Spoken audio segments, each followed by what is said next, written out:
இப்போ நம்ம ராமர் வந்து அந்த மந்தாரை மேலே மோதினோன்னா அந்த மந்தாரை வந்து கைகேயியை சுற்றிக்கிட்டு இருக்காங்க. இப்போ என்ன ஆகுது, கைகேயும் கொலாப்ஸ் ஆகிடுறாங்க. மந்தாரை வந்து மோதின ஸ்பீடில் கைகேயி கொலாப்ஸ் ஆனோன்னா தசரதர் வந்து நிறைய கிரகங்கள் 16,000 கிரகங்களை இழுத்துக்கிட்டு இருக்கார். அப்போ வந்து அவரும் வந்து அந்த கைகேயி தான் நெருக்கமாக சுற்றிக்கிட்டு இருப்பாங்க. தசரதன் அவரும் தடுமாறினோன்னா இப்போ அந்த இந்த ராமர் வந்த ஸ்பீடில் ராமர், லக்ஷ்மணர், சீதை இவங்க 3 பேரும் அந்த கிரக கூட்டத்தில் இருந்து அப்படியே வெளியே அப்படியே போயிடுவாங்க வந்த ஸ்பீடில். இங்கே தசரதன் வந்து ரொம்ப டேமேஜ் ஆகிடுவார். டேமேஜ் ஆகி அவர் அப்படி எரிஞ்சு அவர் சாம்பல் ஆகிடுறாரு.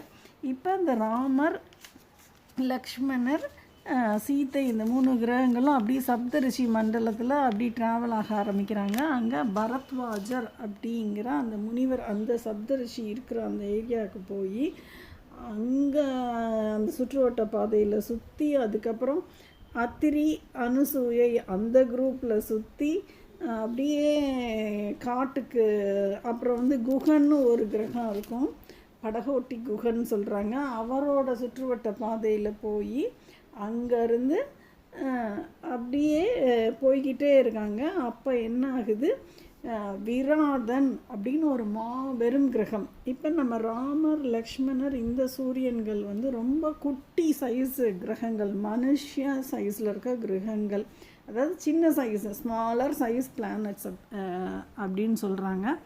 இந்த விராதன்கிற மாபெரும் அந்த கிரகத்தோட அந்த சுற்றுவட்ட பாதையில் ராமரும் லக்ஷ்மணரும் அப்படியே சுத்தப்பட்டு அப்படியே அந்த கிரகத்தோடு சேர்ந்து இழுத்துக்கிட்டே வர்றாங்க. அந்த விராதன்கிற கிரகம் அப்படியே அது வந்து ஒரு பிளாக் ஹோல் கிட்ட வந்தோன்னா பாதி விராதன் பிளாக் ஹோல்குள்ளே போயிடுது.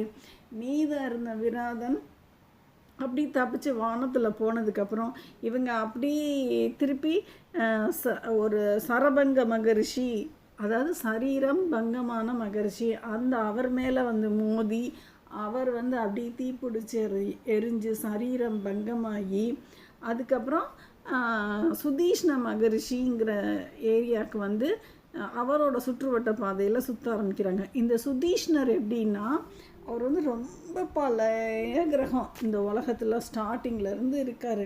ஆனால் அவர் வந்து தன்னைத்தானே புதுப்பிச்சுக்கிட்டு தீட்சண்யமாக இருந்ததுனால, வயது முதிராமல் இருந்ததுனால அவருக்கு பேர் சுதீஷ்ண மகரிஷி. அது வரைக்கும் 10 வருடம் ஓடி போயிடுச்சு.